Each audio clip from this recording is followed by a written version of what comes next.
He is the founder and chairman of FoodShot Global, which awards the Groundbreaker Prize annually. So, from San Francisco, would you please welcome Victor Friedberg? It is a pleasure to be here in Adelaide. This could be the biggest room I've ever spoken to, which I think is a testament to the evokeAG community, so thank you for welcoming me in. I live in San Francisco, but in my travels I find that innovation is a beautifully transformative global phenomenon. No one country or ecosystem, whether that's Silicon Valley, Tel Aviv, Stockholm, or Singapore, has a monopoly on innovation. Certainly, some ecosystems have had a strong head start, but I have no doubt that in the next decade there will be transformative, breakthrough innovations from world-class companies with the potential for global impact, coming from places generally unnamed in the usual conversations: Nairobi, Mexico City, Hanoi, and yes, Adelaide. I'm thrilled to be here at evokeAG in this beautiful city to launch FoodShot APAC in collaboration with our founding partner, AgriFutures. I founded FoodShot Global in 2018 because I felt that given the challenges in front of us, that investing into innovation, transformative innovation, was an opportunity for collaboration in a multi-stakeholder, multidisciplinary, and blended capital approach. I also felt that private equity shouldn't be the sole voice in thought leadership, nor the dominant beneficiary shaping the future of food. Now, I can speak to venture capital's catalytic power as well as its limitations, because that is the work that I've been doing over the past decade. My mission has been simply to prove the power of capital as an agent for transformational change. This all began for me in 2012 with a simple bite of an extraordinarily flavorful peach at the Central Market in Valencia, Spain. I realized then, which is self-evident now, that food is a system, and I saw that that system was going to change dramatically over the next decade from soil to shelf. And with that insight, I co-founded S2G Ventures in 2014, building the team, the strategy, portfolio. My first investment, as was mentioned, was a scrappy little startup in El Segundo, California, named Beyond Meat, which in 2019 went public, valuing the company at $8 billion. I guess soon after my peach epiphany, I architected a novel approach to investing, what I call systems investing. So what is systems investing? Well, here's my definition, but I think it's better to look at an example. The second investment I led at S2G was called Sweetgreen. Sweetgreen is now the leading millennial-driven fast casual restaurant chain in the US.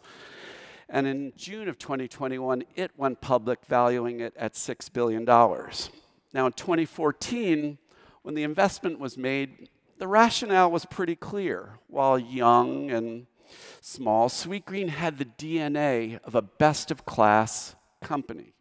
Everything from the design of the restaurants and the menu to the functionality and first-mover advantage of their technology app to the supply chains that they were building that spotlighted local farmers. Everything embodied the shifts that were happening in the market, and as a fund, we can invest in the company solely on that systems view alone. But there's a systems investing dimension at the portfolio level, and it can reveal from a single investment multiple investments that can multiply the benefits to the overall portfolio and the transformations in the system. If Sweetgreen was going to grow, it was clear to me it had to overcome significant systems constraints. Where was all of that local, organic ingredients going to come from? In talking to the founders, one of the choke points was organic chicken. So in 2016, we invested in a small but best-of-class organic chicken company, Shenandoah Valley Organics. Another challenge was local, year-round organic produce. So we invested in an innovative leafy green company, Shenandoah Valley Organics and Growers. And that's an innovative leafy green company that uses a hybrid greenhouse and vertical farm operation. As well, in 2016, I led an investment into Spice, this kind of crazy collaboration between a group of young MIT grad students and an esteemed Michelin star chef, Daniel Boulud, who wanted to create the first robotic restaurant chain. Now, as Sweetgreen filed for its IPO, it acquired Spice and is now rolling out Spice Robotics into the next-gen restaurants. This synergy, this alpha creation, this risk mitigation, these are the benefits of systems investing as it's applied to food. Now, later this year, I'm rolling out systems investing broader by founding and launching New Epic Capital. New Epic Capital is poised to become the premier fund for conscious consumer growth. Food has led this emerging sector, and food's attributes are now rippling out into other sectors, including apparel, beauty, and home. Perhaps for the first time, we, in our role as consumers, wield enormous power to shape the market, not just in the products and services that companies bring to market, but in how these companies operate. And so at New Epic, we put the consumer, ourselves, at the center of the fun. So what are these rippling attributes? Well, I've identified 6 transformational drivers that are governing the dynamics of what I call conscious consumer growth. As it applies certainly to food and agriculture, but I believe binds all of these sectors together. I will spotlight a couple. Efficacy. The era of soft claims and marketing slogans is over. People just want to know what the benefit is for them and how that's backed up in data and science. Traceability. People want to know and trust the products and services that they buy, and they want visibility into the sourcing, manufacturing, and distribution. Resiliency. The next generation of successful companies are now building supply chains that are resilient to shock, whether that shock is environmental, biological, social, or geopolitical. Yes, in the marketplaces, there is profound transformational shifts happening, what I call macro shifts, and I'll spotlight just a couple of these. Non-functional to functional. The market is shifting from one being dominated by products that feature cheap, non-functional ingredients, materials, and that's now moving towards more integrity-driven products that feature functional properties with quantifiable benefits in health, sustainability, and safety. Centralized to decentralized. The market has been dominated for generations by business models that prioritize centralized manufacturing and distribution. Emerging models now prioritize smaller, smarter, faster, and more regionally distributed capacities. Chemical to biological. The 20th century saw a revolution in chemicals in everything from petroleum to perfume to packaging. The 21st century will be a biotechnology revolution, which will deliver a new class of benefits for people and society while lowering our dependence on chemicals, especially petrochemicals. Now, given these 6 consumer drivers and systemic macro shifts in the food sector, here, in my view, are the investable areas.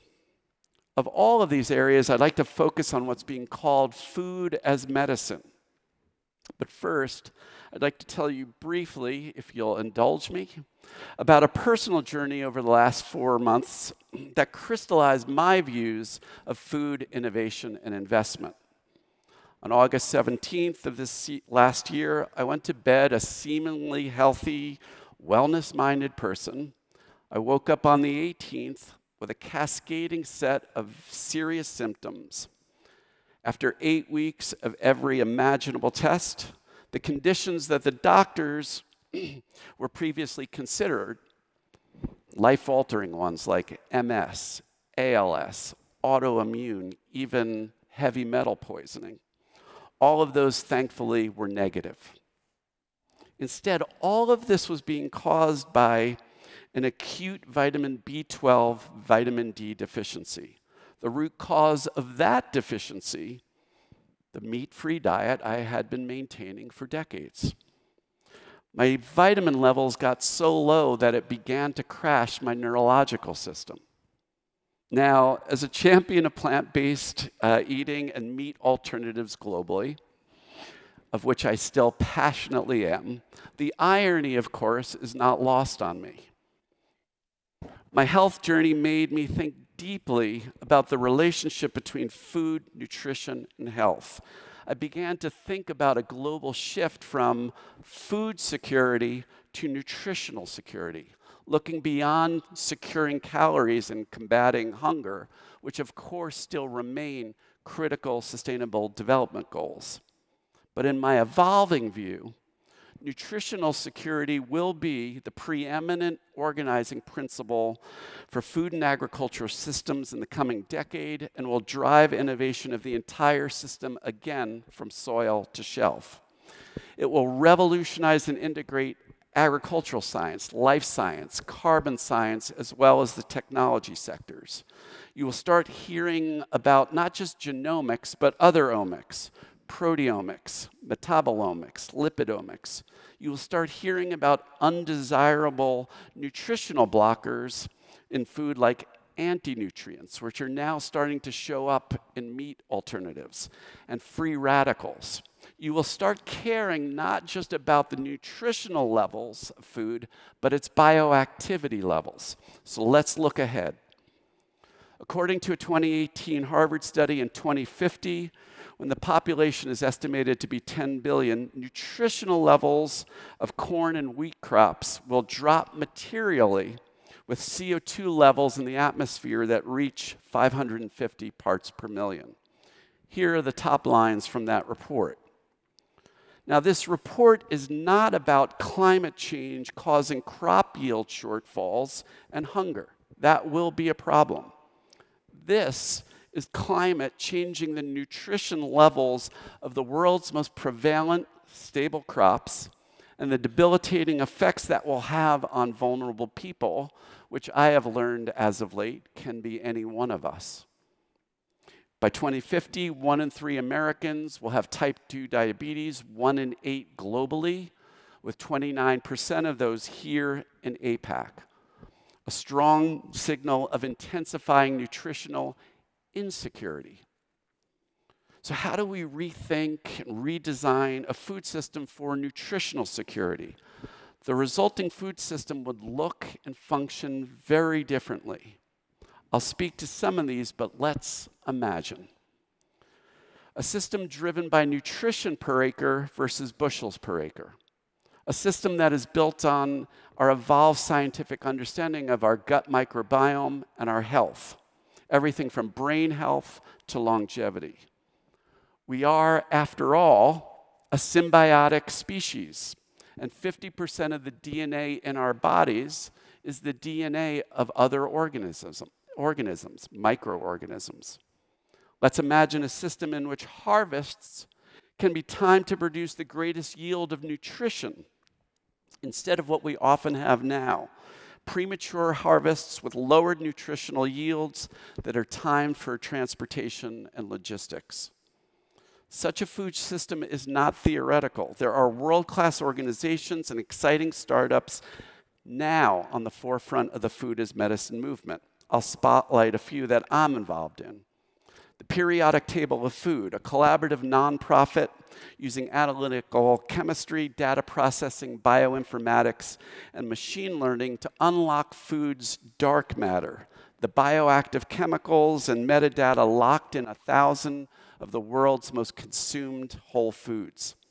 Digestiva, a venture company spun out of UC Davis that has developed a platform of enzymes and bioactive peptides that can amplify protein and amino acid absorption into the bloodstream at a 2x to 3x rate.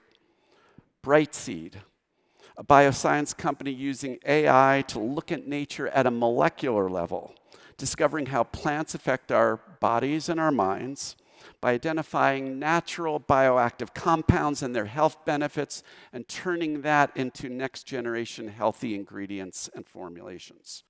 And just today, at breakfast, I learned of one of the pioneering food as medicine companies that is actually addressing my specific vitamin B deficiency. As I said at the beginning, innovation is a beautifully global phenomenon. Seriously, though, to shape a future of food like this, it's audacious and complex, and it will take the collaborative effort of banks, funds, foundations, universities, nonprofits working in tandem with world-class entrepreneurs and researchers. FoodShot Global is the pure manifestation of that idea. FoodShot Global is now 25 partners strong and has deployed millions of dollars in grants and equity funding to advance the work of world-class researchers and entrepreneurs while contributing to our partners' strategic vision. From our Soil 3.0 portfolio, we have awarded the Groundbreaker Prize to Trace Genomics, who is revolutionizing soil management by mapping the microbiome of living soils at a production level. From our Precision Protein portfolio, we have awarded the Groundbreaker Prize to Novo Nutrients to transform waste carbon into protein and other high-value products for the aquaculture and feed industries. From our Bioactive Foods portfolio, we have awarded the Groundbreaker Prize to Dr. Ray Weil at the University of Maryland, who is working to improve human health by addressing low sulfur soils that may cause deficiencies in key amino acids in African countries. These are just a few of the many researchers and entrepreneurs that have been supported through FoodShot Global. And now I am so excited to launch FoodShot APAC, the first region-based organizational expansion for FoodShot Global. We believe that Asia-Pacific region, with its unique innovation DNA, its embedded science and technology thought leadership, and its emerging startup and venture ecosystem will be the home of some of the defining companies and venture funds in the next decade, and we want to be a part of that. If you and your organization are keen to be part of a catalyst for deeper collaboration, investment, and innovation here in the region, we'd love to collaborate with you. The FoodShot APAC team leading the effort here in Australia, Will Schmidt and Charlotte Kennedy, and the US team, Sarah Eckhouse, the executive director of FoodShot Global, are here to discuss the potential for collaboration. If the team could stand up so everyone can see who you are. Everyone, please introduce yourself to the team while you're here at evokeAG. And thank you again for your warm welcome, and looking forward to the panel now with my esteemed colleagues. Thank you. Victor Friedberg. Victor, stay. Victor, come join me. Can we hear it for Victor again, ladies and gentlemen? Congratulations on launching FoodShot APAC. Firstly, where is the leather jacket? Why are you looking so conservative today? You know, I just felt like I needed a change. Okay, right. You're incredibly optimistic. And I really love this. Gone are the days of soft plans and marketing slogans. That's right. But there's a lot of big stuff happening in the world right now. What keeps you up at night? What really makes you feel concerned about the future? Keeps you awake? Well, what keeps me awake is, I have to say that climate is obviously on everybody's mind. How to really think about agriculture and food, which is a big contributor to, greenhouse gases and emissions, and finding a way through our work collectively to create companies that can change the trajectory. I mean, obviously, you have to stay optimistic as an investor, and I guess what keeps me up, what gets me up every day are the entrepreneurs. I love working with entrepreneurs. I love seeing the passion, the vision, and what they do every day does give me optimism.